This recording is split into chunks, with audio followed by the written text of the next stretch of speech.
It's Saturday afternoon, 3 o'clock Pacific, 4 o'clock Montana time. And for those of you that didn't already know about this setup, the person I'm hanging out with right now is somebody that I've been close to for, God, almost 30 years. We started playing music together in Montana, and we shared experiences with Evel Knievel days and nefarious exploits with Trickster back in the day. This guy he's a visionary. He does all sorts of things. He's an accomplished graphic designer, owns a successful sign shop in Butte, Montana, is relocating to Minneapolis, Minnesota, and he pretty much has a second residence in Reykjavik, Iceland. So I'm going to let him talk about that entire conversation, that entire life change, after I just welcome you to meet Rob McClain. Hi, everybody. Thank you for being here, buddy. Thank you for having me. I'm amongst some pretty big time friends of yours here. You're as big as I'm really honored to have me on here. Excuse me. The reason I started doing this, right, was an opportunity during the pandemic to be able to catch up with all of our buddies. And I feel blessed, to have a lot of people in my life that I really didn't want to take for granted. And as we've got time to do this right now, I'm trying to make sure that I don't let some of that stuff go by without reaching out. And so I think the times that we had out on the road were some of the most, I guess, formative times of my sort of rock stardom, like dreams. And I think when you and I first met, actually, before we were playing music, we were in art and music department in Montana State University. Right. So let's catch people up a little bit about where Rob is from, how you and I first met, and what transitioned into your creative space. Wow. Let's see. Actually, I think the first time I met you, you were in a band with Luke Duran. What was the name of that band? You guys were playing at it was like the barn or something like that at MSU. It was like a What was the name of that place? Yeah, so we had the first band I was with him was Scirocco Jones with Dave Rummins. Oh, yeah. Okay. Yeah, but I think the barn gigs that we were doing that was later. That was with 6 Days. Oh, 6 Days. Yeah. So that was that was even after. I have that on cassette. Really? I do. Wow, somebody must have burned it for right in front of me somewhere in my annals of all the old stuff from the past. So. I know you've got a lot of good stuff in the past. I saw the Curious George shirt that I shared on the promo here. Oh, you've got it. Look at this. Oh my God.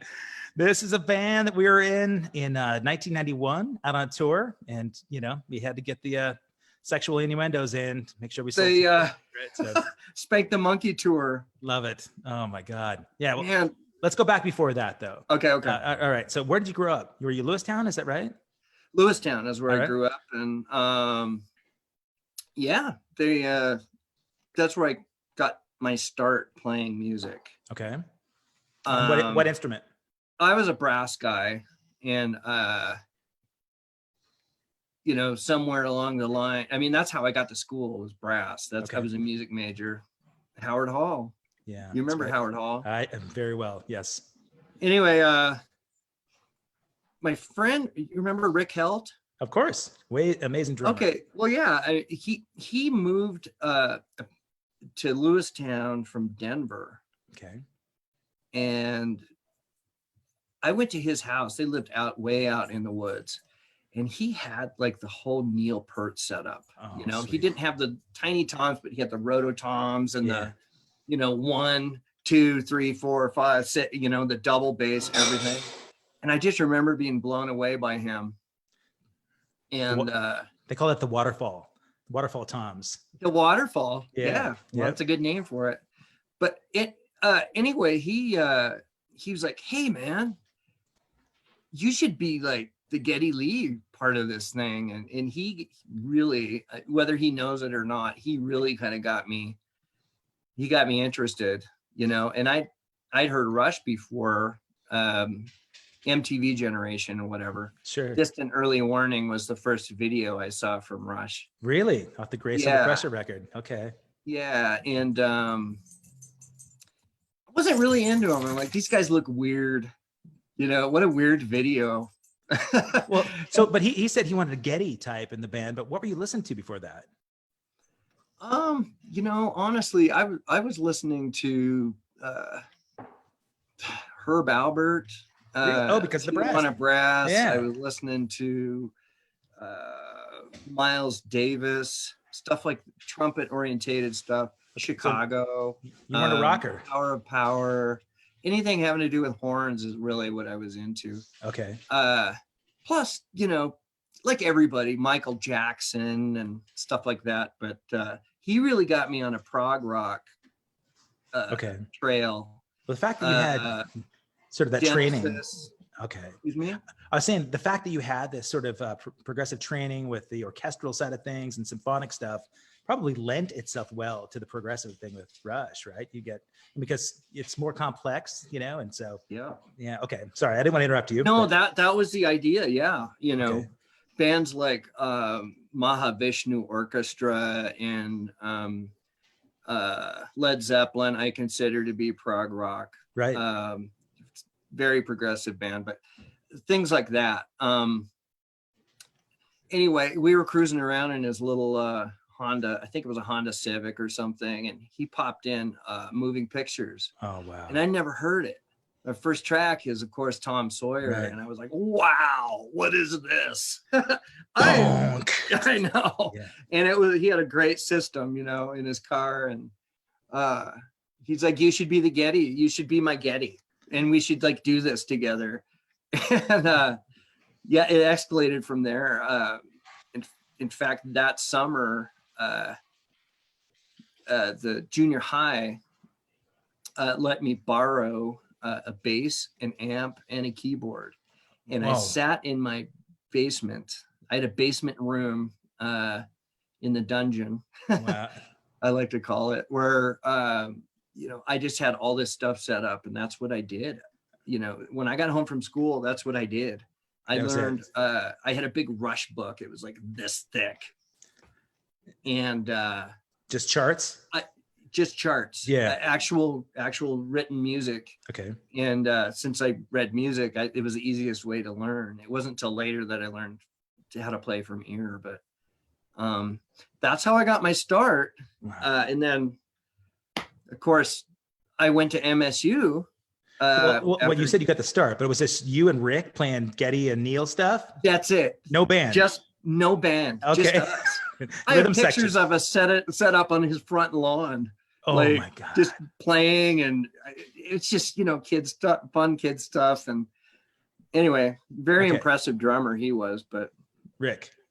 Yeah. Oh yeah, big time. Yeah, I love still, you know, kind of watching him through Facebook and catching up there.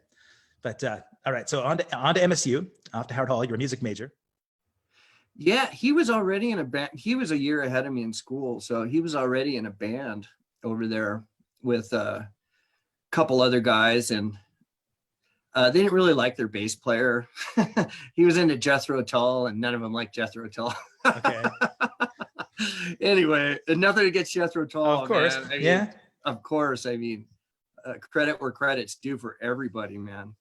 But anyway, I stepped in, and I was more open to whatever. I didn't care. Yeah. So, yeah. And you had the mullet then, right? The little short mullet. I started it in college. You know, it grew from there, I guess. I think we all had a little bit of a mullet at one point. Yes, we did. I have proof. Yeah. Anyway. But all right, so he was in a band already. So was there not an opening for you to jump into his thing? Or no. So they had the Jethro Tull guy. He's out, but they said, we want you instead. You know, my buddy's been playing with me doing Rush stuff forever, so he's the perfect guy. Yeah. All right.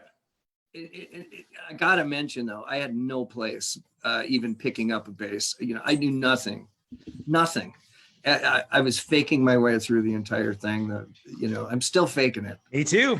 I still call myself a ham and egger. You know, I'm just like, I can watch the guitar player and know where I'm supposed to go and things of that nature. But you know, it's beyond that, of course. But I mean, I'm just saying that, you know, I honestly had no place being a bass player.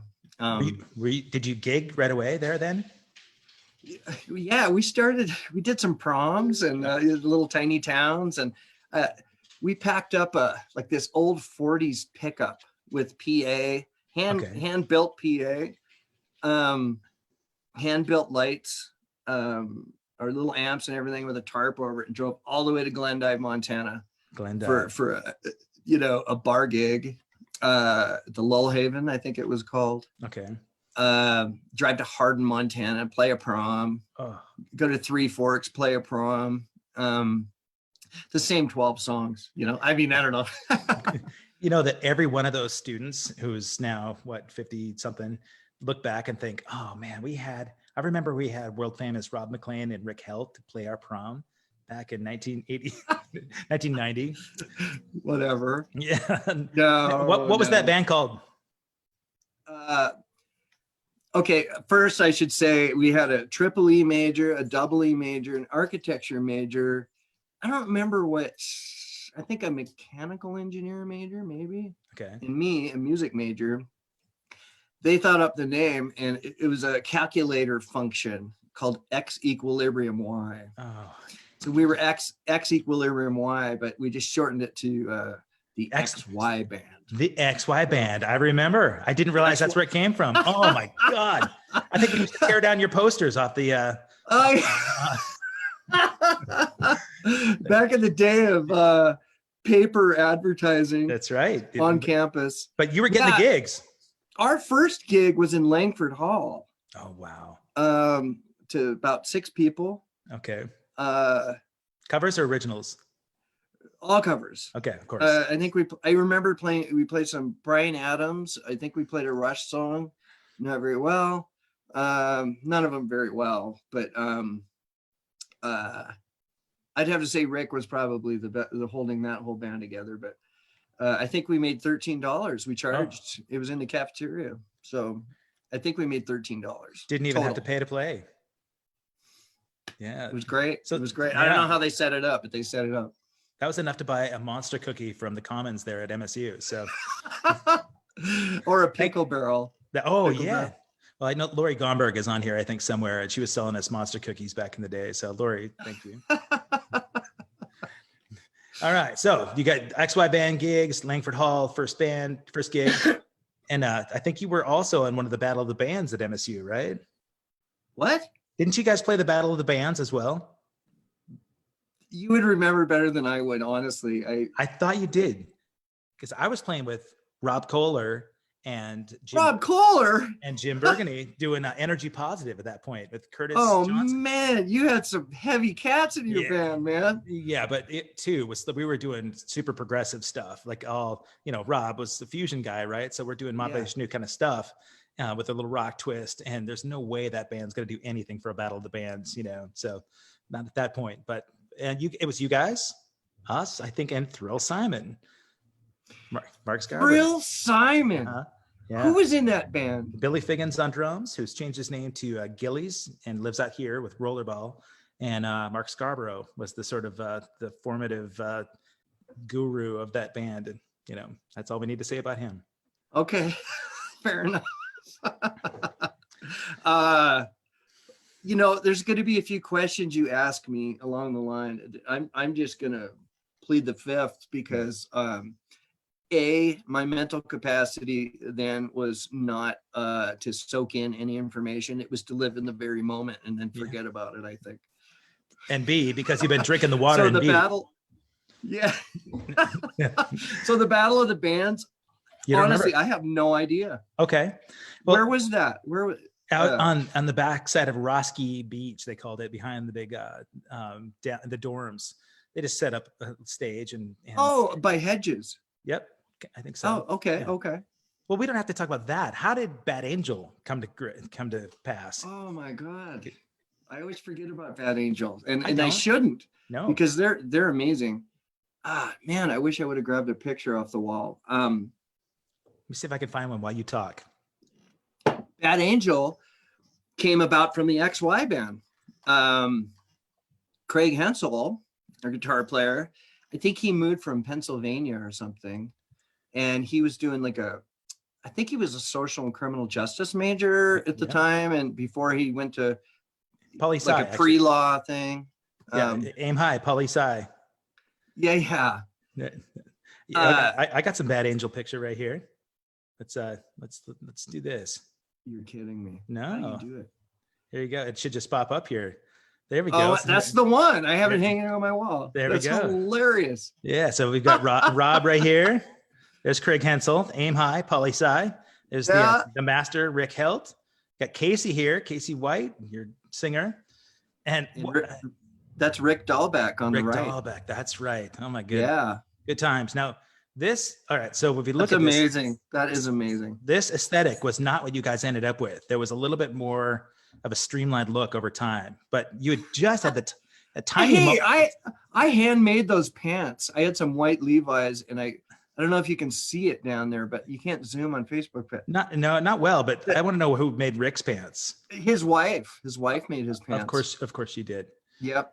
Okay. Craig, I don't know what happened to his pants, but those pants I made, I was trying to be a rocker on no budget, and hey, wow, I have some leather laces, like extra long leather laces laying around. I'm gonna lace up the side of my pants, to look cool. Oh yeah, that's yeah. And I probably spent 8 hours on that. Who knows? What a waste, huh? No, that's because the whole time you're singing Chili Peppers tunes and learning about the next big thing, So yeah. All right, so Bad Angel, you became like one of the big things around Bozeman, Montana. Oh, it really did. It was a popular band, and there's a lot of history there about. The family tree in itself, like how Curious George came about from that band, and right. and this and that and the other. But that band, our guitar player in the XY band was leaving because he didn't want to do it anymore. I think it was too much with the schooling, and we wanted to play a little bit more. And Craig was down a couple floors. I think he was on second or third floor of Langford, and he had this Strat, and he played amazing. And it's like, I don't know how it worked out, but he ended up getting into the band. Somebody asked him or something. And then I think he knew Casey, yeah. I think. Makes sense. I'm probably wrong on these facts, but like I said, plead the fifth. Yeah, it's been 30 years. Yeah, 30 long years. Anyway, him, Rick Helt, still on drums, me on bass.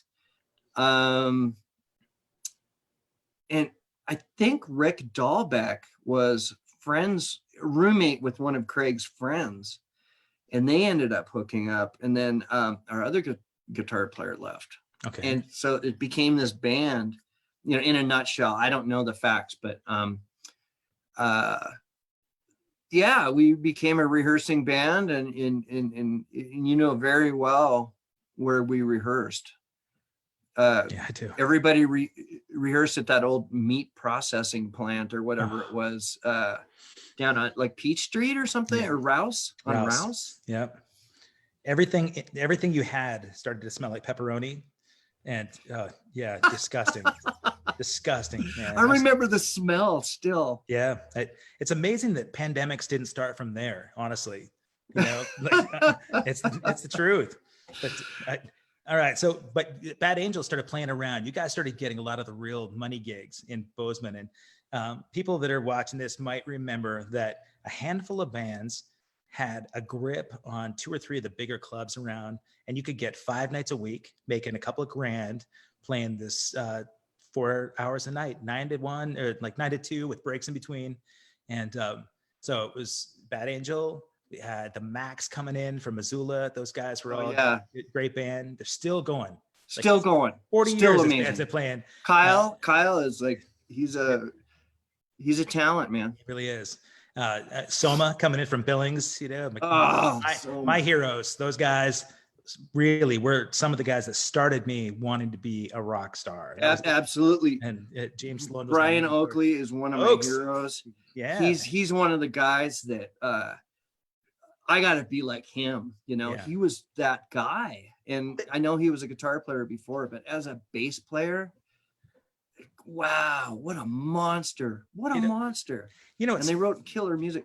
You're right. The originals. I mean, but they were the first ones playing like La Via Stranciato for me, when I'd see that. Yeah. I'd never even heard a lot of the obscure stuff. And they'd come out, they do Cult of Personality and a lot of like the rocker hits. And then they do a whole bank of obscure 70s, just gritty rock. And, I first time I heard, Stranglehold and man, a lot of those songs, like the classic rock songs that were staples, they were doing before I got to hear the originals.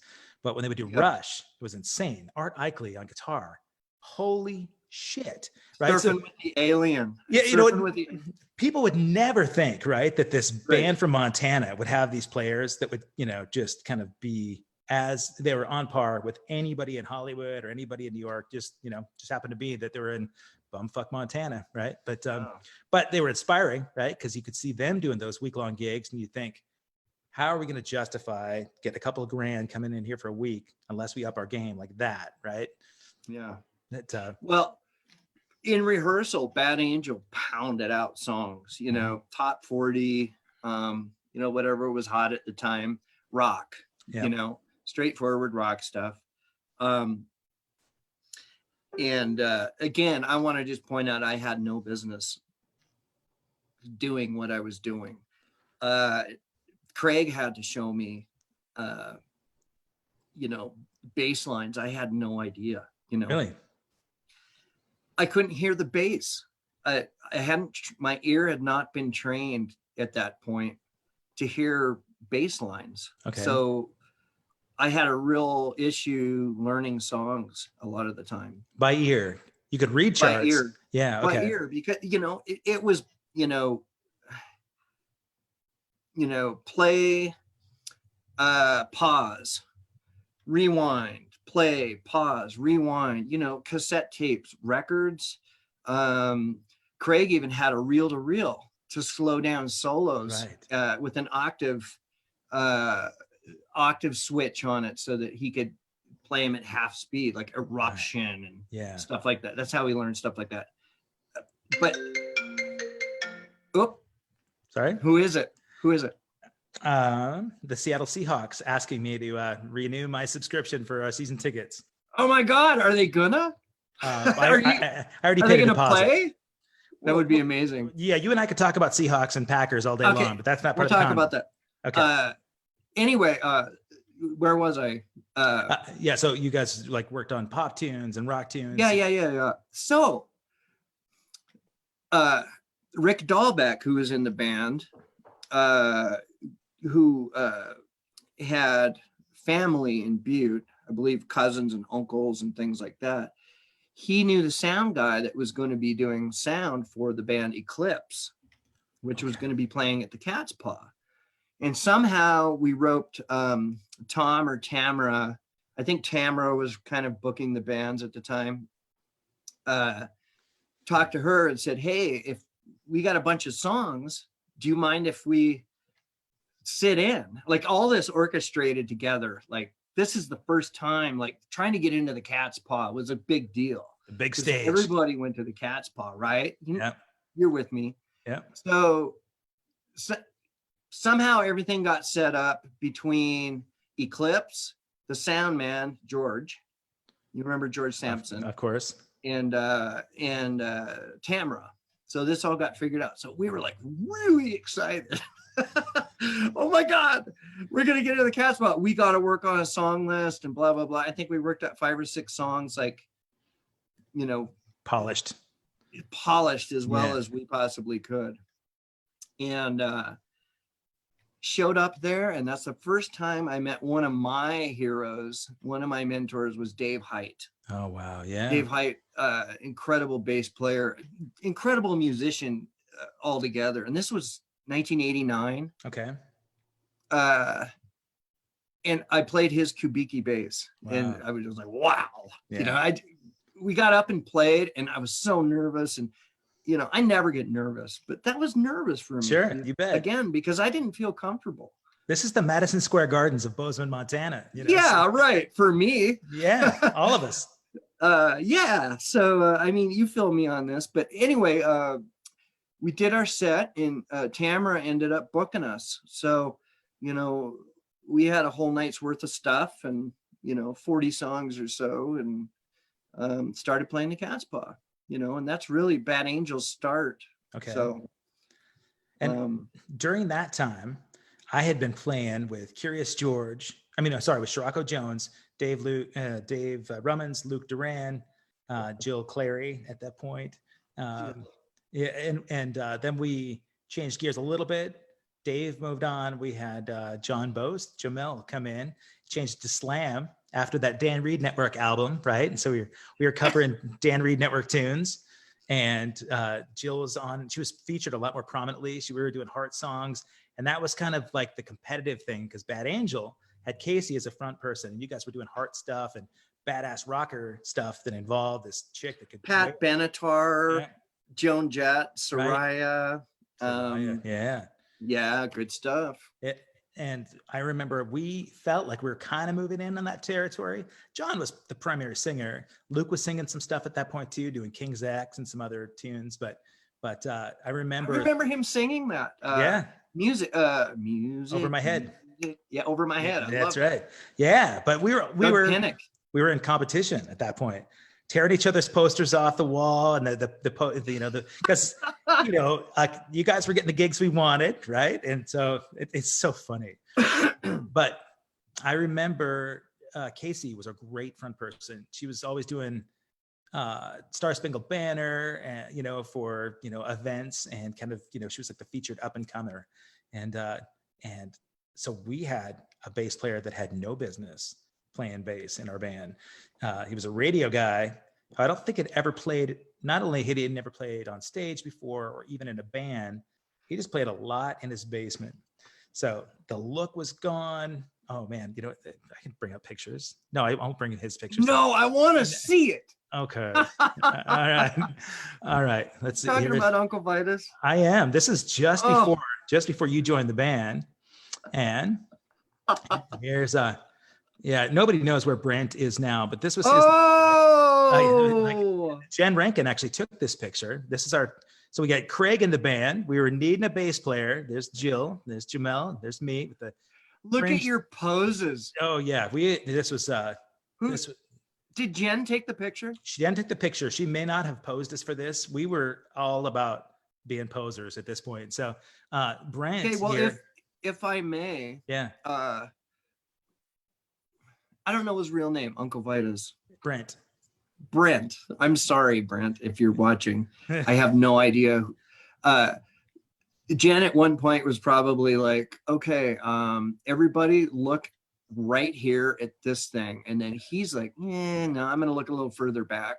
And what we tried to do, I know for sure, I think it was Jen's idea to get the bandana on, because he looked like an insurance salesman. So she said, maybe you could throw this tank top on and then put a bandana on to make you look a little more rock and roll, right? Dude, what is up with your bangs? What's going on? Is that like a... No, this is the Andre Agassi mullet right here. This is a full perm mullet. I had a leather fringe jacket with a Scorpions button right there. And there's a Scorpions button. I forgot, And snakeskin boots. I've been watching these interviews, and there's that pose. How's that? Oh, that's a good one. Can't go wrong there. But you see, that's just gold right there. Pure gold. One of these things is not like the other. We had to bring in the professional. So who did we bring in? We brought in this guy. Look at that. On top of the world, man. This guy. Oh my goodness. Yes. Can the people see this? Are they seeing this? They're seeing this. Yep. Yeah. But before that. Okay, that photo, I remember that photo, and a girl straightened my hair. Oh, yeah, because it was so long there. Oh, there's another picture of that shirt. This is good. Oh my goodness. Oh, yeah. I sent that to you. Did I send that to you? That picture? Or did I post that? Because there was a guy, I was playing at the Eagles a couple of years ago with Slacker. Right. And that guy was sitting at the bar, and I'm like, oh my God. And we talked about Curious George. Wow. That's tour photo. This one right here, actually, this is pretty good because we're getting into story time for the formation where we had to find a real bass player. So we found Rob McClain. We'd already seen you and Craig and Bad Angel. We thought we got to pilfer this guy and get him in a real band. But can I ask a personal question? Yeah. Did Rick Helt's wife make that shirt for you? It looks like it would have been. Because it really would have went with those pants. That's true. Maybe I could still get that shirt to Rick because he deserves it more than I want to know who decided, hey, you three guys, do the arms crossed in front of your package here. And then Rob's like, nope, I'm doing my own thing. I'm going to let it fly. Yep. Yeah. You'll notice, again, the pose, arms across. Rob's doing his thing. Rob's like, stands above the rest. And I paved my own path. Yes, you did from back in the day. These are all on Craig's page here. I love this. That's a great one. It's we had the whole Striper thing going on. Yeah, the Eddie the whole yellow and black. Yep, that was the earliest. Okay, that was a gig at Sigma Nu. That was a frat party. Moneymaker. Yeah, it was great. That was man, those guys could party. Holy moly. Yeah. That those are the days, huh? All right, so I'm gonna stop sharing. Well, actually, this is one more that I want to share. This is us on tour. This is us going out on the Curious George tour. I had a real legit Curious George shirt, right there, and there's Rob doing his thing. Oh, it says it's tagged Craig Hensel, but this is actually Rob right there. And then I'm wearing a medicine bag. What the fuck was up with that? Right here? No, on my I can't point. Oh, right here. Yeah, Yeah. So, wow, yeah. I'm skin and bone. Yeah, well, that I wasn't then, but neither was Bill O'Connor. God rest his soul, Bill O'Connor. God rest his soul, man. We had a big jam for him. Did you? Yeah, we did a jam. His brother Joe put on. Wow. And everybody was there. Everybody that can make it, and it was. It was about Bill. They had pictures of Bill all over the place, and it was, really hard. Bill and I were really close. He was an amazing human. Yeah. I mean, Bill and Joe O'Connor were brothers in Butte that their family had owned Montana Power Company, and they grew up just in the rock and roll side of things. They wanted nothing to do with the business of Montana Power. They did sound and lights, and they were the Obros. They were this duo. Obro Audio. Amazing sound guys, amazing light guys, wonderful spirit and soul. We would get, I remember, a budget for drinks and food at shows, a guarantee, and just for those things. And I remember the entire drink and food budget was used up by Bill O'Connor long before the band ever got to it. And he could, I think we had $100 a night, as an allocation for booze, and it was all gone. Yeah. So yeah. But anyway, rest in peace, Bill O'Connor. Bill was special to me because, all you guys would sleep till noon, and I was always an early bird, and Bill was an early bird, and he's like, let's go find a good cup of coffee, and let's go check stuff out. So that's what we did. The conversations were really cool. We were kind of had a same wavelength thing going, Yeah. We would do weird stuff. Like Bill would be like, we had this one thing, wherever we would go to these, what he called boneyards, where we would go look at all the crashed up cars at the junkyards and go the car yard where you get parts sometimes, whatever. And that was really cool to me. Just a weird thing to do in every town. Some people get artifacts or antiques or he exemplified Butte spirit. That guy of all people, right? He was a hardworking blue collar slugger, tough family Irishman. And it's interesting that, he was into the boneyard, the car pick and pull places, because remember in his, he had a underground bunker on the hillside there in Butte underneath the Montana Power Building where they lived. And remember, he had a plane in there, a whole slew of classic cars, man. He had like old Jaguars, and I think he had like an old Ferrari, like a 50s era Ferrari, right? Like he had like these, it was like Jay Leno's garage, you know? I mean, not quite, but I remember a lot of priceless things that he had. Collectible stuff. Yeah. Sure. Nobody really knew about that underground bunker. That was kind of crazy, but and the bank vault. Yeah, and I think I don't remember where I first met Bill.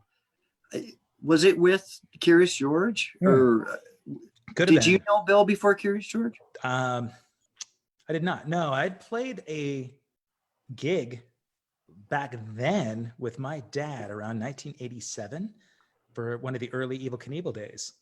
And so we played at the place right down the street from, I know you know this bar. It's an Irish bar on a side street, not on the main drags, but like running downhill. And I think Bill was doing sound for that band then. So it was like 87. Okay. That was I was in high school then. Anyway, sorry. But so you were playing Uptown in 87? Yeah, there was I still have the band was called, was that a Dogs in the Loose gig? I don't think it was Dogs in the Loose. I think it was my dad's other band, the Blues Worms. That's what it was, with Flash Hagen. And it was the first time I ever saw like real Irish fights on during the Evel Knievel days. But holy moly. Yeah. Anyway. All right. So, but you've known Bill a long time. I didn't get as close to Bill until we went out on tour with you, me, Craig, and Sean, when he was our tour manager, saved our life a couple of times. You want to tell that story? Oh, the pistol whipping story? Absolutely. Oh man, that's going to live on in infamy. It is. I've told that story before. I think how it went down, if the timeline is right for me, I don't know where we had played. Well, first of all, we were on like a tour. Yeah. So we would do 5 nights a week, 4 or 5 nights a week at one town or one club in one town, and then go to the next town and play 4 or 5, 6 nights a week. And we ended up at the Ritz, right? Mm-hmm. So Idaho Falls. This is how I remember it. And please correct me if I'm wrong. Okay. I hope I haven't been telling the story wrong all these years, but I believe we had came in and set up, did some sort of a sound check. I want to say it was a Monday night or something, or a Tuesday night. And we all went to the garage / band house, roach infested, mouse infested, rat infested living quarters. Right. And we were ready to just, crash for the night. And we heard a knock on the door, and did Bill answer it? I think Bill answered it. I'm just going to tell the story and then you can correct me after. Bill answered, and some guys were outside and they're like, "Hey, let's party. Hey, where's all the chicks?" or something. And they wanted to know where their chicks were. Okay. I didn't remember that part of it, but one of our members had one of their chicks in the back room. Oh my goodness. I don't remember any of that. Okay. That's all right. Bill shut the door, no party, blah, blah, blah. They're out of here. And they proceeded. Then the knocking and kicking of the door got louder and louder. And he finally came out with a pistol. Yeah. Apparently the pistol was not loaded. We found out later, but he came out with a 22, a Mark IV pistol. I remember that. All right. He came out with a Mark IV and opened the door, and he said, "If you don't get out of here, I'm gonna piss." They're like, "Well, you could shoot me," one of those things. Like, come on. He's like, "No, I'm gonna pistol whip you, motherfucker." And that's exactly what happened. I remember he grabbed the kid by the hair, right, and spun him around a few times, and wham, wham, wham, and the kid ended up punching the door. He broke bones in his hand. I mean, Right. the cops came. It was incredible. And then the cops came in and said, "Let me look at that pistol." And he showed it to him, and he was like, "Oh, that's a nice pistol. Was it loaded? No. Okay, well, just make sure you don't take that out anymore," or something like slapped his wrist or something. Yeah, he had a license to carry. How do you remember? Well, that was mostly it. Yeah. One of the gals from the club ended up in the room in the back bedroom with one of the guys. And so when these guys were pounding on the door, they were like, "We saw my girl go in here. We know she's here with you." And Bill's like, "Nope, we don't have any girls in here." I don't think Bill even knew that she was in the back room. And they never came out of the back room during this whole thing. I had just come out of the shower because we just got done playing. So I'm in a towel and I see Bill like pounding this guy, blood everywhere. Like the gun messed this guy up. And then he just shut the door. And that's when we heard smash. We thought somebody broke the window from the van, and Bill opens the window again, or the door again. And the guy had punched the little tiny window that was in the door of the garage there. It was like it had the metal reinforcement inside. So he punched it, and that's where he broke his hand, cracked the glass. But yeah, his hand was busted up. And the guy was still cussing at him and yelling at him. And it was like a Monty Python movie. He's like, "What are you going to do? Like, you're going to bleed on me?" And he's like, "You better get out of here, like now." And Bill shuts the door, and he was calm as a cucumber, but he had the tendency to, smoke a little bit during the night. So the band house is just like a Cheech and Chong thing, just smoke billowing out of the place when he opens the door. And so when the cops came in and they asked about the gun, he said, "Yeah, I got a gun, got a license. I was protecting my guys, man. This guy was coming in threatening, and I made sure that he left. I didn't try to kill him. I just defended my guys." And the cop was cool. He said, "Oh, it's a nice gun. Smells like you guys have a little bit of Chiba in here." And Bill's like, "No, not Chiba. us."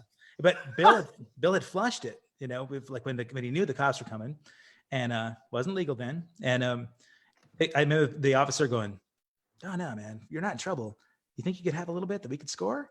And they were totally trying to trap him. They were totally just trying to see if they could get him to give him some weed. And I thought that was sort of around the same time. Were you in the band when we went out to Idaho, and it was during the Rodney King, the Rodney King riots? And do you remember that? Were you with the band where we took the bread bus out we were heading to Caldwell or Nampa, and I think it was the day that the verdict came down, and we got pulled over in the middle of the highway. Were you with the? No, that was my predecessor. All right. What was his name? Tony or something? Oh, Tony Zanella. Yeah. Okay. Yeah. He was in I think that was my predecessor. Yeah. All right. I joined right after. All right. Yeah. Well, I'm going to save that story because it's all related to, some sort of corrupt Idaho cops at that point, but anyway, we had in that one band house there in Idaho during the Trickster days, right? We were so excited to be opening for Trickster on their tour. And I remember I think there's probably somewhere out there, there's pictures of the Montanan, Trickster and Curious George. And we felt like we'd made it, right? It's like 1990, and Trickster is just sort of at the height of their popularity. One guy just turned 21 that day. The rest of the guys were like 17, and they were excited because one of their guys could actually buy booze the first time in one of the clubs. But they came in just swinging dicks, man. These guys were the most arrogant little rockers ever. Dude, they were East Coasters, man. That's right. You want to tell the story? They're from New Jersey. Yeah. Boy. Yeah. So what happened that day at the show? They wanted nothing to do with us. Right. Well, yeah. We didn't even get a sound check, right? If I remember. Oh no. We had a little sound check. We just set up, but we had to set everything up in front, right? And they took the riser. They had all their gear back up behind, which is typical for an opening act and a headliner. But plexi around the drummer. Right. That's the first time I'd seen that. Okay. Yeah. But I remember we did our little sound check. We were supposed to go on at like 9:30, opening their show. So we went back to the band house and we were taking showers, getting ready. And somebody from their management came over and said, "You guys are on right now." It's like 8:00. And we're like, "What?" I'm literally in the shower, and they pulled me out of there to go over and do the gig. I run over there, hair wet. I'm just throwing clothes on as we walk across to do the gig. And we're in the first song, I'm just envisioning you at this point. Yeah. But what happens? First song, remember we come out sad but true. And what's going on behind me? You could tell the story. Sound check. Their sound check. He's still sound checking his drums while we're playing. I forgot all. Okay, now I remember the whole story. So he's pounding kick drums right in the back of my head while we're playing our first song. We've got breaks in the middle of sad but true. I remember your face, man. You're playing along and you're like, you have this look like, like what the fuck are you doing? Right. Anyway, yeah. Dick move. So you got him back. We did get him back. Folks, you want to know how he got him back? We get done with our set, and it's super strike, I used to call it. Like, literally, you don't tear anything down. You grab the cabinet with the head on it, and you pull it off stage. And this was a tall stage with stairs. I mean, it was a lot of work. Kevin's got his, I don't remember how you racked your toms, but, there was double no rack. kick, Yeah, double kick. Yeah. You had racks on, they're pulled off. Okay. So we're stage right in this room that's roped off. It's open, but it's roped off. And you kind of started setting up your drums a little bit, and I think they're playing "Give It to Me Good" or something like that. And the band starts looking at the audience. This is from my standpoint, okay? I'm up against the rope and I'm kind of watching the show, but the band starts looking at the audience, and the audience is looking our way, all the way on stage right. This is kind of like behind the stage almost. So they're like all like doing one of these, and the bass player's like following their glances. And here's Kevin playing his drums along with Trickster.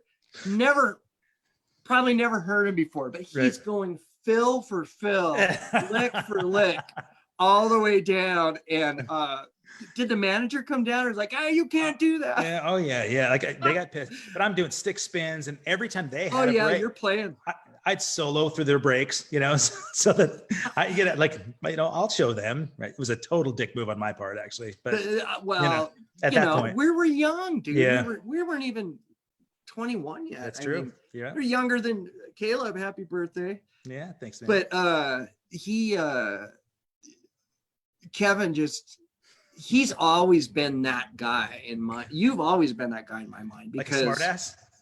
No. Oh. Just a guy that takes charge of the situation, and you were always like you were the guy that I would send if I had to send somebody to talk to somebody. I'd be like, Kevin, please talk to this person for me. Oh. But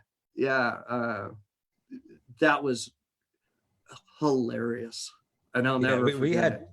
We had more hilarious moments that there's no way we could tell in this conversation, because there's a lot of people that could be affected, legally and otherwise. But sure, I think those days on the road with Chester and the Obros, and at that point too, this is a really pivotal time, because during that phase, all of rock music changed.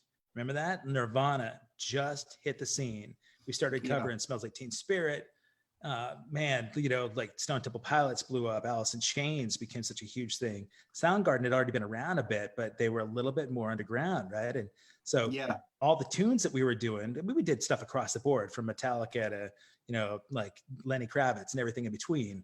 But I remember at that point, we really, we had to sort of evolve to keep getting the gigs. We had to do all the grunge band gigs, and all of our contemporaries, like Kid Wicked, one of our favorite bands, they were glossy and glammy. They had big, huge, gorgeous harmonies, but they're all of a sudden having to put on flannel and kind of change their aesthetic a little bit.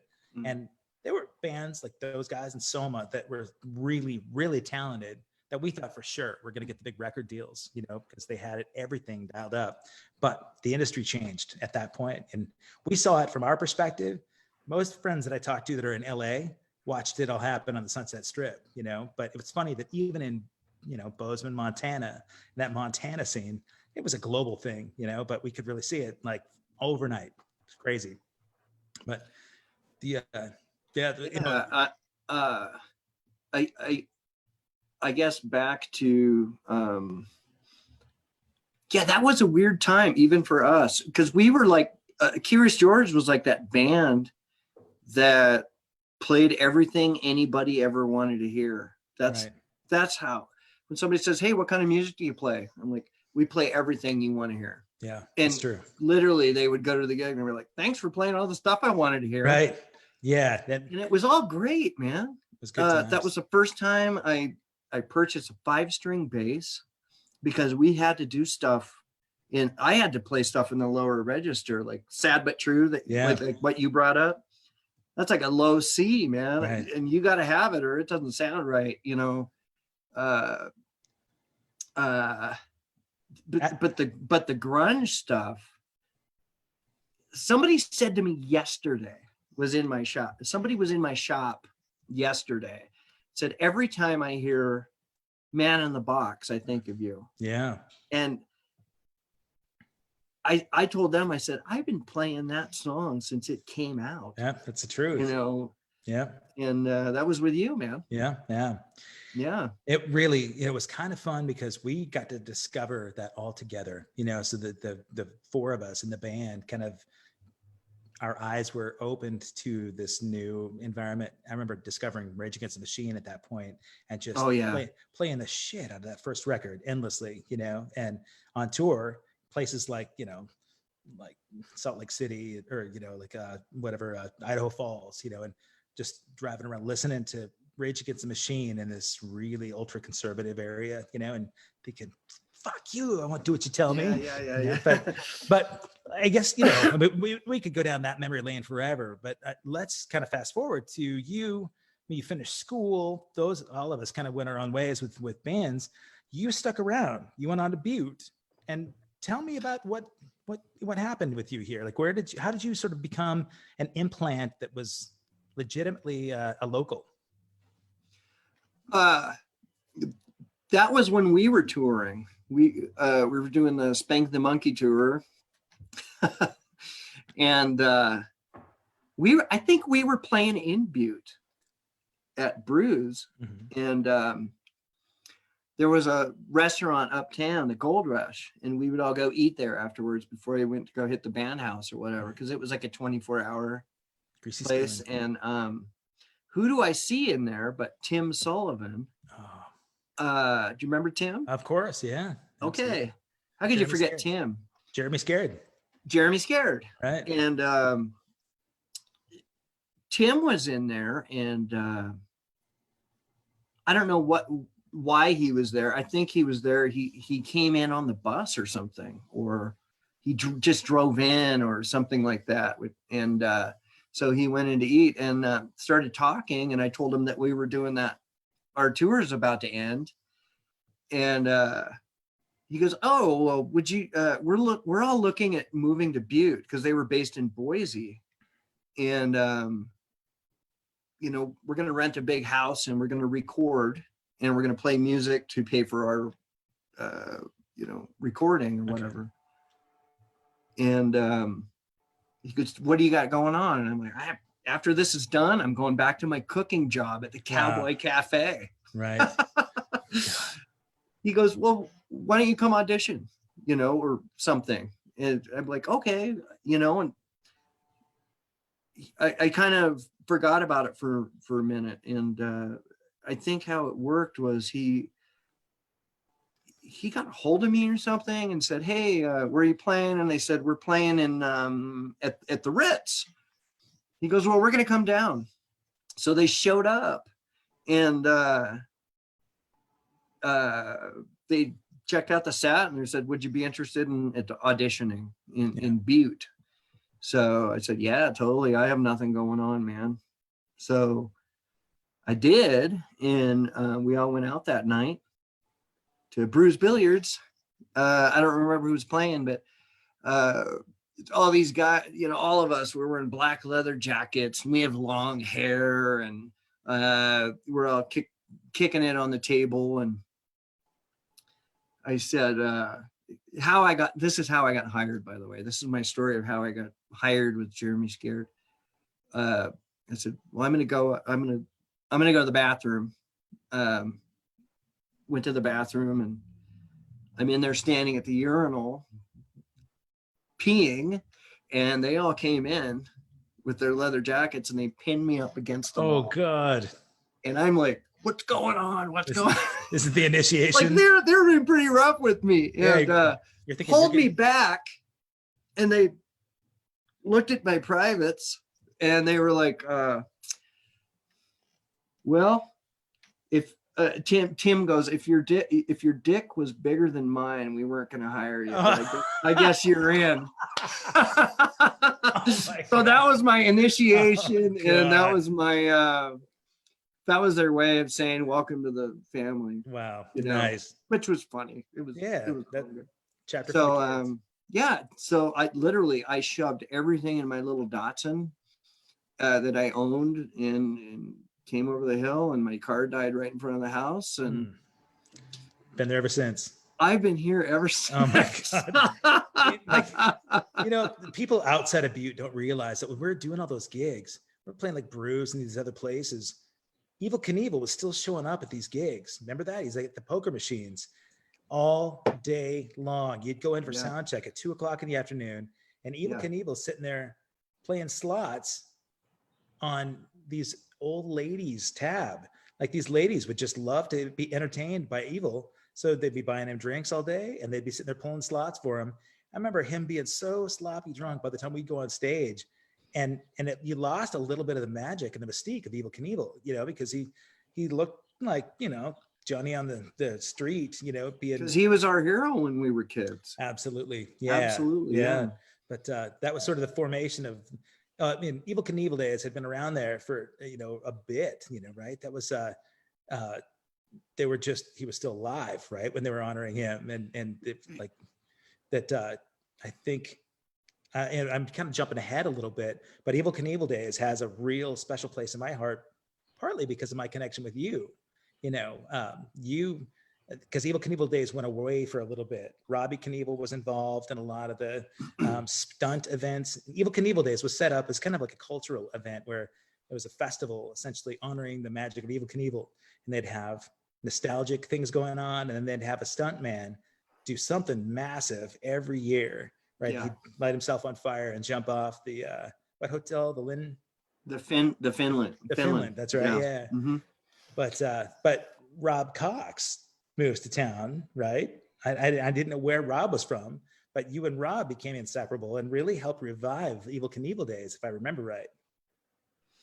Oh, I don't know about that. It was a new committee. Okay. And Rob was on the committee, like the entertainment. A new board. Okay. I got to say board because he was on the board. Okay. He and I kind of talked about it, and he goes, "Why don't you come in and you can be like I think he was entertainment or something, or music or something."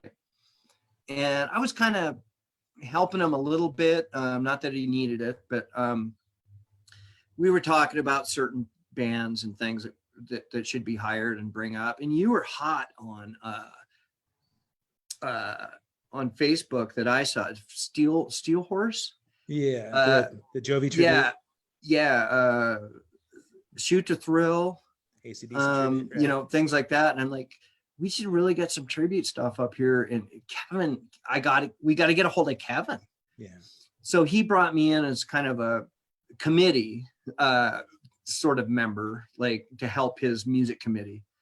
And so we did that. We made some phone calls and stuff like that. And lo and behold, you guys were free. And it was like, I was giddy like Christmas. We were available. We weren't free. You were available. Right. I'm not going to say how much you costed. Right. No, but at this, let me go back up a little bit. Rob knew your involvement in the scene, how connected you were. You were really involved in like stage production and theater stuff, right? Is that how he knew you? Yeah, we first met actually my daughter was in speech and debate, and Rob is a speech and debate coach for the high school. Okay. And he was filming a fashion show that I was doing props and kind of helping out with sets and stuff like that. And we were outside smoking cigarettes, and he's like, "Who are you? And who are you?" And we just kind of ended up right then and there, just becoming buddies. And then we ended up doing a big theater production together.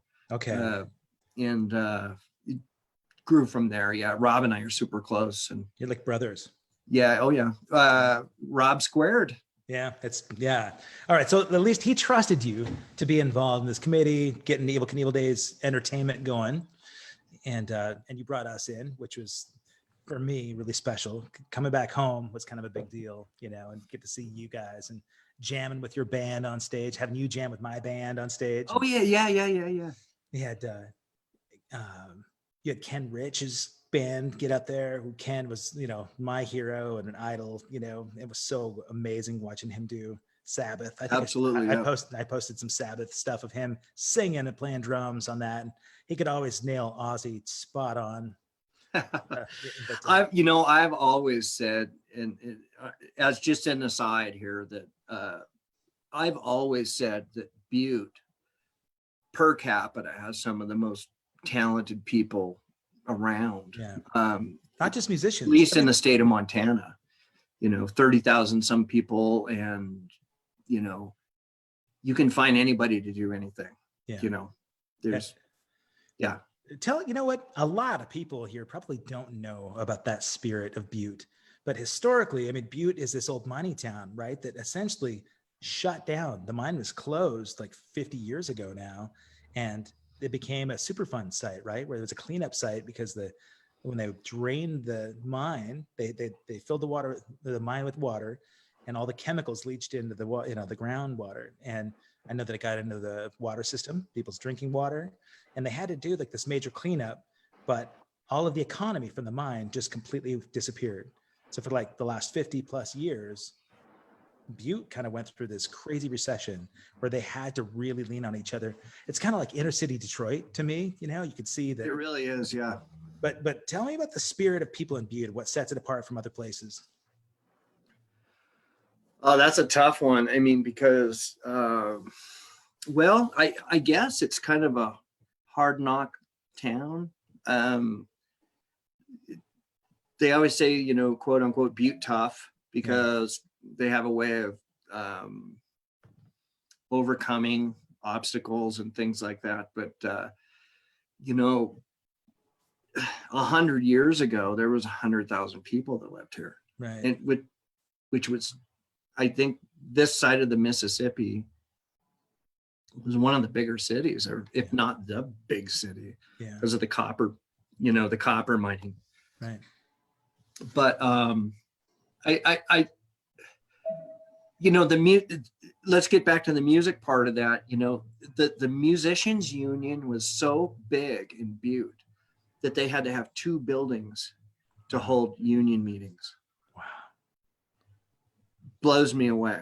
But it's always been, they've always persevered and got through and things of that nature. And things are changing big time right now. And they're getting away from living in the history to actually living in the now or the future, which I think is really important. They have to progress somehow. Sure, but, you bet. Things are good here. Yeah. Yeah. Well, you've had Copper City Signs there for a while. You've had your sign shop, and you can bring your graphic design skills in, and also you got great personal skills. You were a good community member, which I would imagine that's kind of nice to be able to pair those things together. How long have you been doing Copper City? I started making signs in 95. Okay. And I opened my own company in 2001 with a friend of mine. And we've since separated on a long time ago. But 2001. So how long is that? Yeah, it's almost 20 years. That's a ways. Yeah. It just, I don't know about this town has created something with me, which is not, it started with the music and then it kind of went into the art. And then I started joining different organizations like theater organizations, roller derby, doing work with, I just did some work for Vim Vendors and David Yarrow. They're like famous photographers, and people are coming through Montana because it's kind of like weird. It sounds weird, but last best place. Yeah. Filmmakers are coming here because things have been so overdone with Los Angeles or wherever they're shooting. It's like they can get like real, like new angles and with actual buildings and like weird stuff. And I've kind of become personally, my warehouse here where I live has become kind of a weird art hangout. Yeah. Well, you've got a lot of great work just even right there behind you. Want to talk a little bit about the work you have on the wall? Oh, these? Yeah. Oh, I don't know. I collect art from my friends and I collect just different things. Ralph Steadman's one of my favorite artists. Can you name? It's tough for me to see. Let me see if I can jump in here. Well, I'm going to get off of that for a minute and just continue what I was on. But okay, I think that Butte could really become, if they wanted to, kind of a really big art community. You bet. And they're really trying. And there's new things going on and so on and so forth. They're trying to get their own thing going. And Butte's always been that town. Like, let's do our own thing. Right. We don't want to be this town or we don't want to be that town. There's nothing. And right now they're building a big, there's this place from Hamilton in Missoula that they're building on this big idea of a film community uptown, which I've kind of been involved with. Okay. We now have a international film festival in Uptown Butte. Really? Called the Covalite International Film Festival. And it's, it's shorts and narratives and full length features and things like that we do annually. My girlfriend Susan and I are both visual artists for that. And there's so many tangents I could go on right now. I don't even know where you got to direct me. Well, no, it's great. I mean, are you involved in putting together this film festival? Well, not so much. I bet people consult you because you are the guy to go to for so much. Always being consulted about different things, whether it's art or direction in art or what do you think about this idea or what do you think about this idea? And I don't know. It's just I really enjoy that. Yeah. I'd like that people can confide in me or trust my judgment enough to say, okay, I think Rob has some good ideas. Let's just let Rob figure it out. Nice. And usually, that's the case. I have clients that just solely whatever Rob wants to do, just let him do it. And that's a really good feeling. So how's that going to change? Huh? How is that going to change if you end up moving into Minneapolis? I think I still have those ideas and, sure. But Butte is going to lose a cultural icon right there, Well, I don't know about that, but I think that I think I can take with me what I've built here and take a brand new path. Okay. And like I said, I just turned 50. And I told myself when I turned 50, I want to do something new. Okay. And, there's no reason why you have to continue doing the exact same thing the rest of your life. Sure. Yeah. There's a lot of self-realization that comes with this time of our lives, right? And it's nice to be able to reflect and look at the things that were positive in our past, and then also say, if I'm going to go on a new trajectory, grab hold of it and go after it. So what was it about Minneapolis that really grabbed you? everything. Yeah. That city is vibrant and it's bustling. I love that. But it's also like the perfect marriage between urban and rural. Sure. It's like there's trees everywhere and parks, and there's people walking with dogs and families walking around, and but there's the city. Mm-hmm. and you've been there obviously, but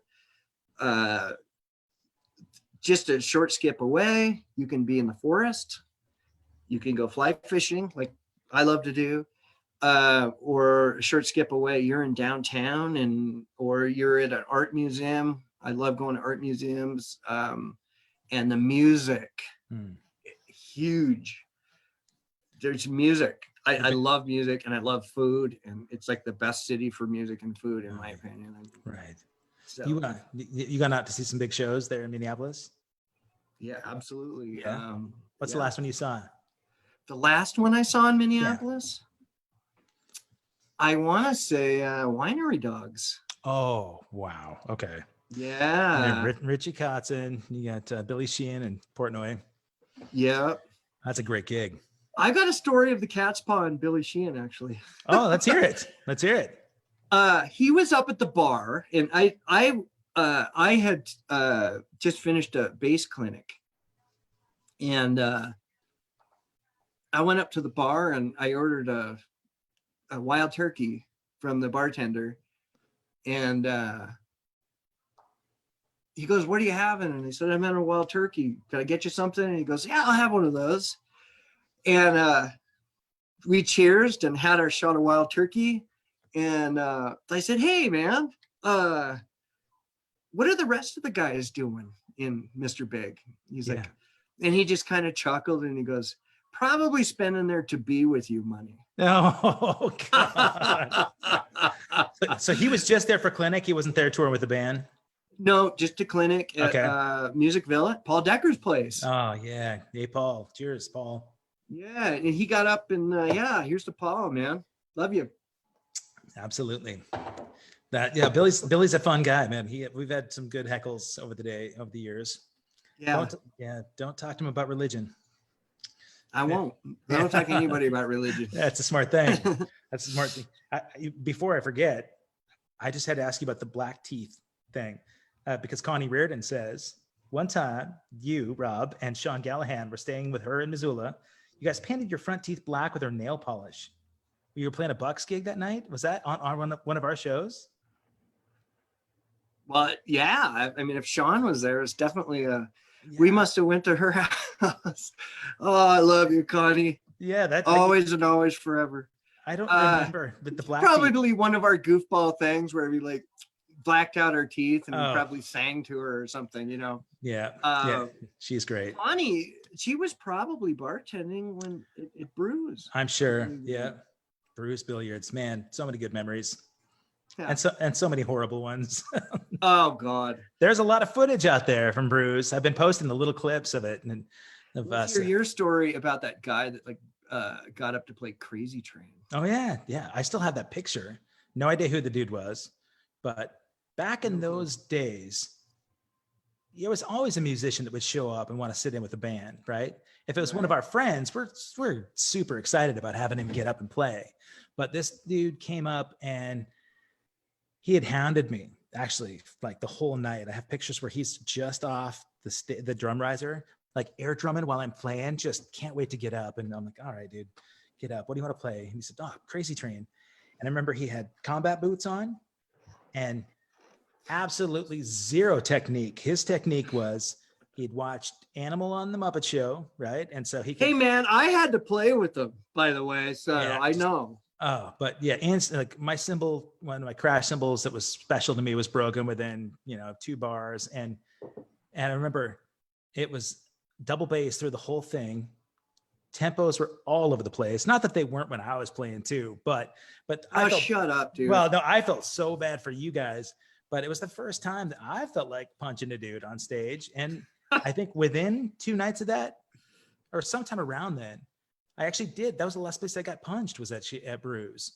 That was, Are you kidding me? no, but no, it man. wasn't. It was just prior to that. It was Jill was in the band. Jill was up against the bar, and some methed out dude was on crank, hitting on her, and he came up to talk to her. And he put his arms around her, pinning her against the bar.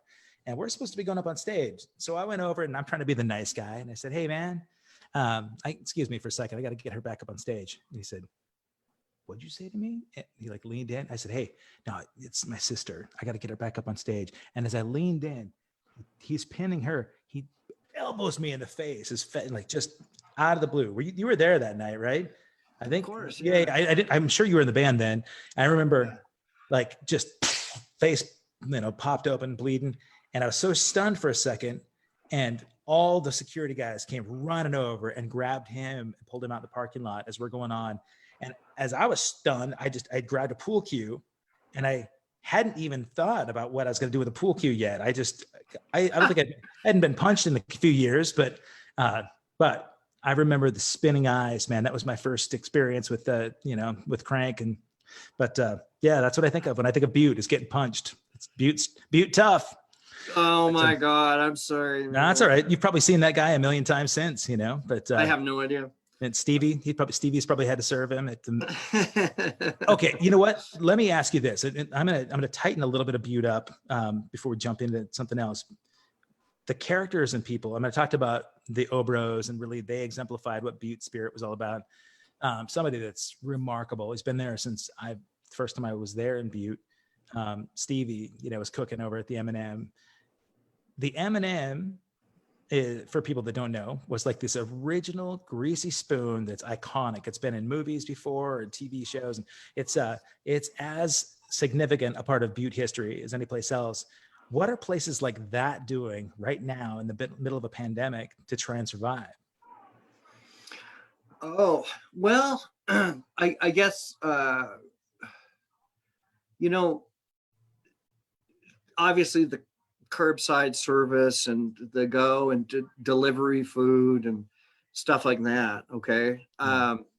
But the fact that Montana is so low populated,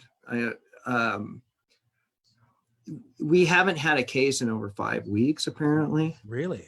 Yeah. Okay. Like totally like leveled off or whatever. Are people still trying to Governor be cautious? Some are and some aren't. All right. Just like everywhere else. No masks? Sometimes not. All right. People are making their own choices right now based on what they believe or what they've read, whether it be legit or not. Right. They're just doing what they feel is important. The governor started a phase 1 reopening here. Okay. Where restaurants are open and bars are open. Really? Yes. Okay. I don't really know anybody else. So I ordered some food with my daughter from a restaurant last week, and we assumed that it was just, pick up the food and take it, wherever you can eat it. And we went in and there were people in there eating, and not very many. Sure. They're limiting the number of people based on occupancy. Okay. But, it's like there's a booth here with people in it. There's a booth in the middle that says no seating at this booth. Okay. Then there's another booth with people in it, kind of thing. So it's like if there's 100-person capacity, they're allowed 50. Okay. I don't know the exact numbers, but interesting. anyway, the bars are open and it's limited. You can't go up to the bars to order, or how does it work? You can order from a table, I think. Okay. I haven't done this yet, but I guess you can order from a table. Okay. And then they have to bring it to your table. You can't sit at the bar and order a drink and, do it that way, I guess. Okay. But I think people are okay with that. Some people are not okay with that. Yeah. Well, I would imagine like every place else in the country, right? There's a real polarization going about the way to deal with this, and Yeah. science and anti-science, But, it's very serious. I mean, is it a pandemic or is it a plandemic? Right. We just don't know. And, I don't, and I try to avoid those kinds of conversations because there's so much speculation. And what I really try to do with my buddies is just focus on the here and the now. We've got so much out of our control, but there's some stuff that we can, rein in and really focus on the positive things. The fact that you and Chloe were able to go out and get some food together. It's great that you and daughter are able to hang during this time. Right. And I think, it's just, for me, those are some of the real blessings. I think it's just really having a lot more time to focus on my kids, and so. Yeah, absolutely. And everybody's affected at all levels. Yep. My girlfriend, her daughter, I mean, just as an example, no prom, right? No graduation ceremony, no like graduation party, right? Last month she was supposed to go to New York City. She got accepted to 3 different schools over there, and she was supposed to be able to go visit these. Her and her mom were going to go to New York City and check out what school she liked the best. She wasn't able to do that. She had to do it all virtually and by, I have a friend who went there and she says it's really cool or what. I don't know how she actually decided because I haven't had a chance to ask her, but she ended up picking a school, but not based on going there. Wow, that's so sad. That's just the 18-year-olds. Yeah. My son too, Nolan. Yeah. Everybody. Oh, of course. Yeah, that's, it's not like there's a precedent that we can go to and say, well, this is what we did before, because nobody knows. But it, like I said, if you can focus on the real positive things that are happening right now, the fact that, she and her mom, they didn't get to go to New York, but maybe they can do some of this planning together because they're sort of forced to be in close proximity. And, I know that you're a traveler a lot. I mean, you've gone to Iceland a handful of times over the last few years. You and Susan have gone over for music festivals, right? Is that one of the places that you just feel real close to? That Iceland has been a destination that is special for you? Oh man, Iceland. That's, and Susan would totally agree with me on this. It's like that's the best place to go. But she really introduced me to traveling, and I hadn't done traveling, any traveling in the past. And Susan is just one of these people that she really she wants me to experience things. She pushes me to experience things. She's my biggest fan. Right. I love her so much. Yeah. And she I don't know how she does it. She plans these trips sometimes where it's just like everything is like executed. It's, we show up and she's like, okay, over here, we got to go get the rental car. We got to go to rent the car. We're going to go over here. We're going to go do this. And I always end up driving for some reason, whether it's on the right side or the left side. Right. But Iceland was really super special. And I know you were there. I was. I loved it. Did you go to the Blue Lagoon? I did go to the Blue Lagoon. Oh, Yeah. That was amazing. Man, I wish I was at the Blue Lagoon right now. How about you? Every single day. Yeah. That's one of those places that was so special, man. Yeah. And just the environment there, the people and the architecture was so interesting. And I see a lot of Butte culture there for sure, really, Butte culture. Yeah. If you get out, in the sort of the rural areas, you try and drive around the Golden Circle, or Golden Triangle, Golden Circle, they call it.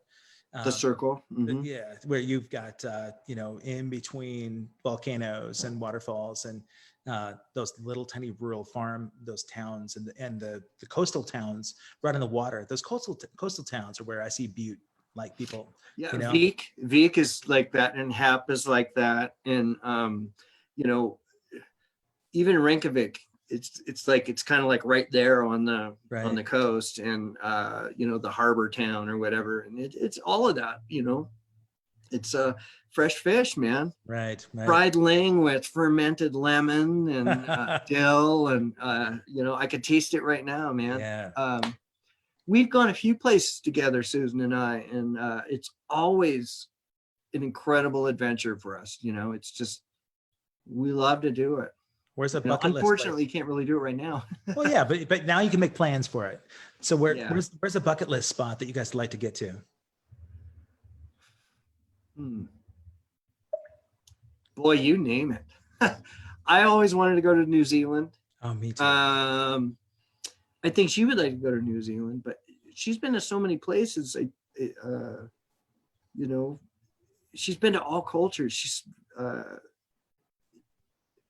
She knows a lot about the world, you know, and she knows what's good and what's bad. I don't, but I trust her and her judgment. But I really want to go to Mexico for New Year's this year. Wow.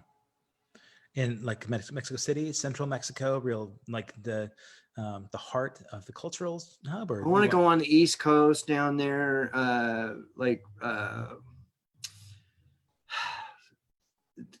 is Oaxaca down that by there? Yeah. I want to go on the black beaches and the you know, the villages and stuff like that. I think that would be really great. Beautiful. Also, I've not been to Ireland. Everyone's like, you haven't been to Ireland? You haven't gone to Ireland? I've been to Britain. I've been to Scotland, but not England or Ireland. Yeah. And I would love to take my daughter on that trip. I'd love to. Yeah. Chloe would. Yeah. You know, a friend of mine, she's probably watching here, Ginger Aarons, wonderful, beautiful friend of mine from Portland, but she's a tour guide in Ireland.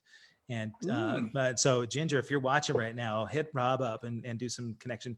Hook me up. Yeah, man. I have never been to Ireland either, but she shares so much really cool stuff with me. She has a great story too. She used to be a tour, sort of a travel manager for, was it Craig Kilborn? I think. You know, so when he had his TV show, she was arranging all his travel, and he was going back and forth to Ireland. So I think that was her first connection to Ireland. Maybe she can clarify, but she's there now. She moved there and just organizes all these trips for people, you know, golf trips or just destination spots, and you know, having a lot of, you know, heritage, a lot of genetic, you know, like legacy in Ireland. I think I should go back and see my old homeland. I'm kind of surprised you haven't played there, because it seems like Dublin is kind of a mecca for rock and roll and stuff. I mean, Phil Lynott. I mean, he has a statue. Yeah, you know what I mean. I'm interviewing Mike Score, our Flock of Seagulls singer, on Monday, and oh man, cool. I'll talk to him about getting us over there, because we really have, you know, we'd be on tour right now. You know, we had so many dates booked that are right around now. They're obviously not happening. So I was hoping, you know, last week I was supposed to be in LA for that Cruel World 80s thing. Right. And I would have loved to seen you guys. Yeah. I don't know if you were booked yet, but well, we played the Microsoft Theater Valentine's Day weekend, and we met with the booking agents, the whole directors of that show, the Cruel World 80s. And that was, they came and talked to us about it. There was a little bit of a conflict of interest because we're booked for the Lost 80s live tour, and like with the Greek Theater. And so we're proximity wise, you know, we're going to be conflicted with some LA shows with a you know, they have a proximity clause, right? So a certain amount of time within the area, not supposed to book, you know. But there were so many bands on that bill that a Flock of Seagulls being added to that was not going to kill, you know, a draw from either festival.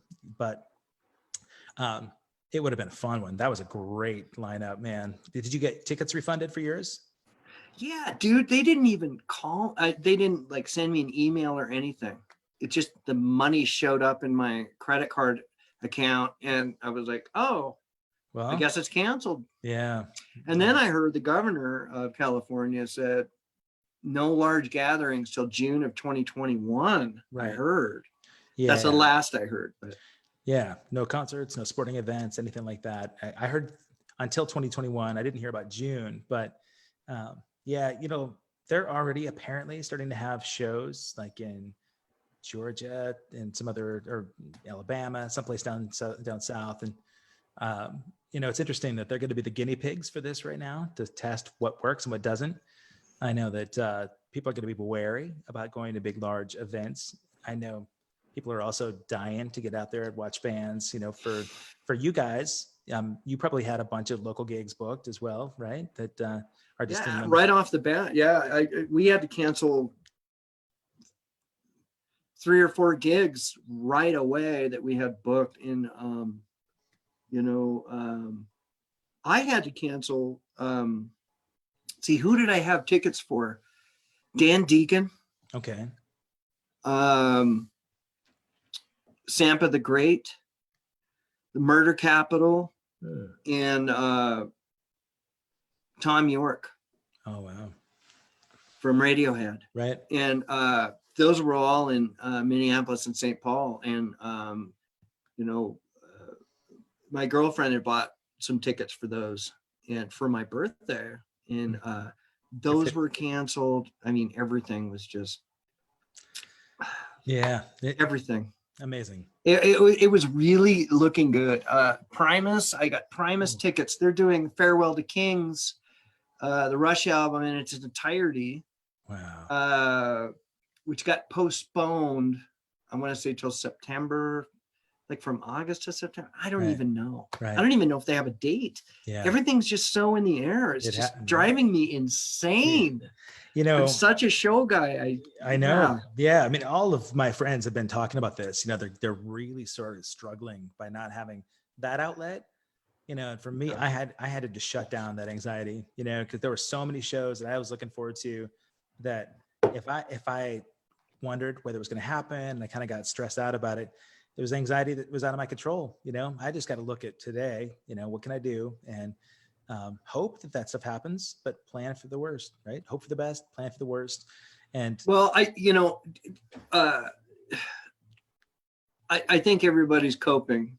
Yeah, I hope. Well, I'm really, really loving what you're doing, man. And thank you, man. These, the first one I watched was Jennifer Batten, for these all access lives.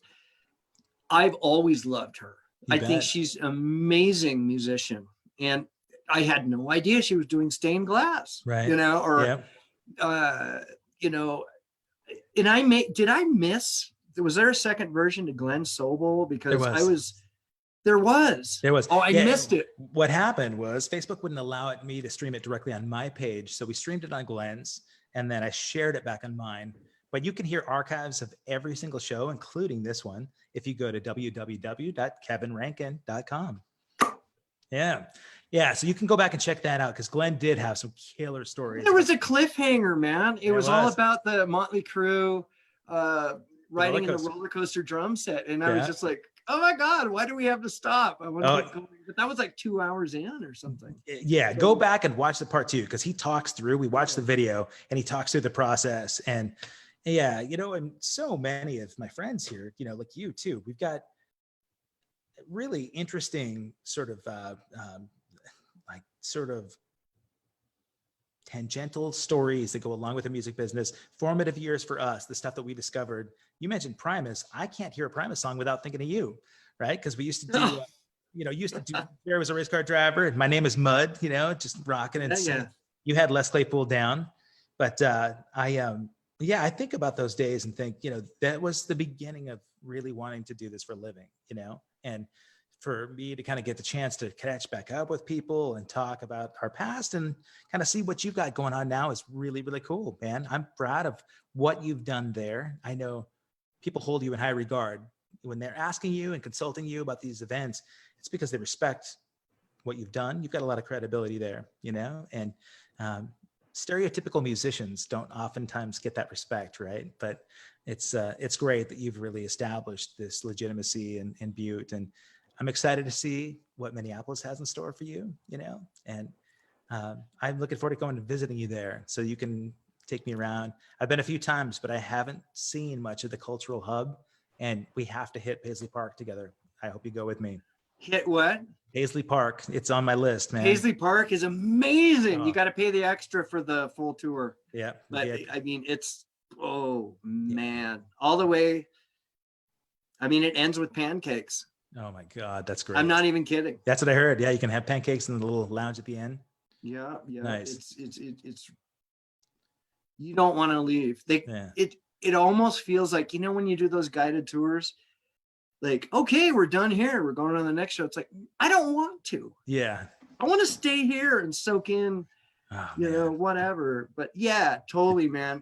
Okay. One of these days we will definitely hook up in Minneapolis, man. I would love that. And not just there, but I'll take you for some great food too. Yeah. Obviously I love to eat. Yeah, man. Oh, man. Man, I just thank you so much for spending some time, buddy. I love you. I love your Montana heritage, and I can't wait to see you in person again. Oh yeah, we'll hook up, man. No problem. I thank you for doing these all access lives, and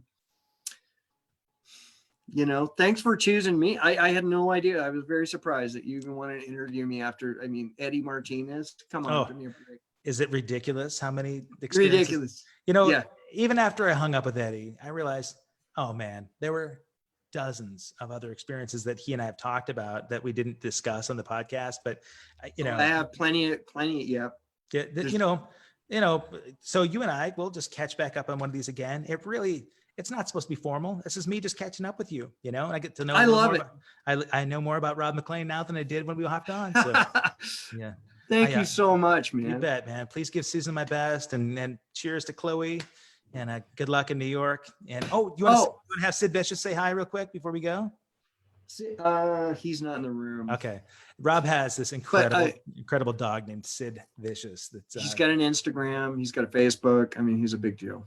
How do they find you on your socials? Pardon me? How do people find you on your socials and know more about your exploits? Oh, what is my Instagram?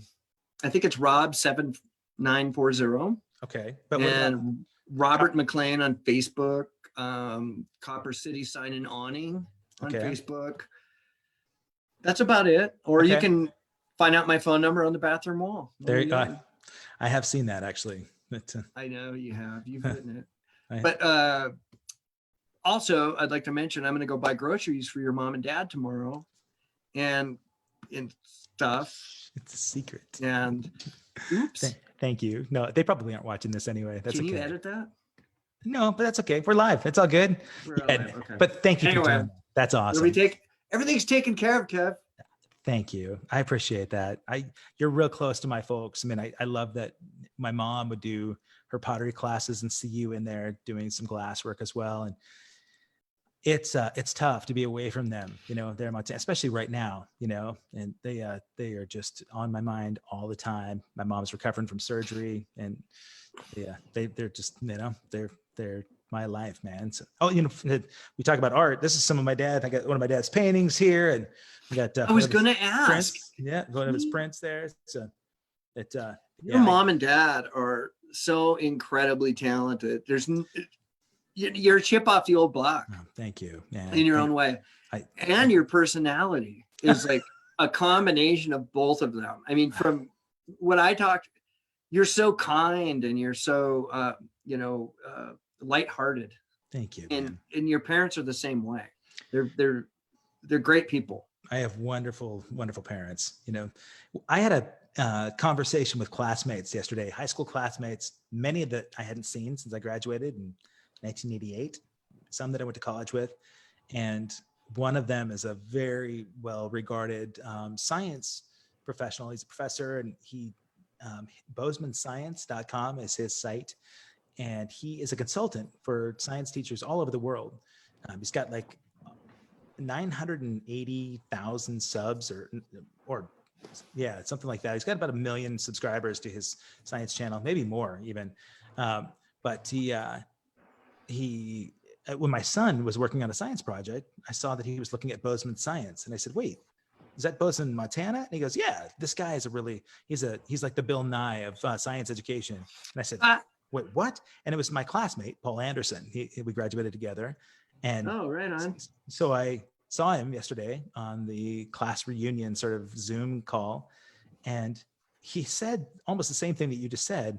He hadn't seen me for a long time, and he said, "Wow, Kevin, you're so nice. It's blowing my mind." And I thought, I must have been a real asshole back in high school, man. I just must have. So for you high school classmates, I'm sorry. I must have a lot of amends to make for some stuff. But yeah, it's kind of stuck with me since he said it. I thought, okay, who do I need to go back to and apologize for? But thank you for saying it. I owe it all to my parents, man. My mom and dad are the most supportive and generous people I've ever met in my life, man. My dad turns 86 on Monday, and wow, my mom is 78 and 78 in June, and she's still out campaigning all the time and just really trying to stand up for what's right in an area that's really difficult that way. And she's got more energy, and she's got so much dignity. My parents are dignified, and I just think, to me, that's more inspiring than anything, so I'm grateful. Thank you for bringing them up, because they're people that I owe a huge debt of gratitude to. So for sure, man. Thank you for doing that too. I appreciate it. Rob McClain, man, I love you. Thank you so much for doing this. Have a gorgeous weekend. And Butte is going to be losing somebody pretty special, but somebody might get a hold of a piece of history. You're still selling Copper City signs and awning, right? So if somebody wants to get a prime piece of real estate, check it out. That's an amazing building. Turnkey, man. Yeah. Easy peasy. I've done all the work. Come get it. Awesome. Thanks again, buddy. Have a wonderful weekend. You too, man. And have fun. Portland, man. It's beautiful. Gorgeous here right now. Beautiful. I wish I was there. Yeah. Well, come out here anytime. You got a place to hang. All right, man. Thanks a lot. And I look forward to the next interview, which is tomorrow. Robert Romano's from if you remember, Mike Damone from Fast Times at Ridgemont High. You're kidding me. No, yeah, he's tomorrow at this time. So are you kidding me? I'm not kidding you. Yeah, no, Bob he's a great dude. We met at the Dominican Republic a couple of years ago. He is down there as a guest. They have some actors and actresses, and so downtown Julie Brown and let's see who else was there. Downtown Julie Brown. Don't even get me started, man. Julie, if you're watching right now, we're talking, because we need to be on together. I want to meet downtown Julie Brown. I'm going to send you some pictures. Man. She's a dynamo. But Bob and Julie and I were out on the beach talking. He's a great guy. He's got a band down in LA, as a matter of fact. And he's been in a lot more movies and TV. He's been doing directing. He's directed quite a bit lately. And he's just real humble, real salt of the earth guy, man. So tomorrow will be a fun conversation. Tomorrow, 3 p.m. Pacific. Right here. Can't wait. All right, man. Can't wait. Thank you, buddy. And happy Mother's Day to all the Montanans out there. Say hi to Butte for me, will you? All right, man. Thanks a lot. All right, Rob. Take care, buddy. You too, man. Love you. Love you too. Peace.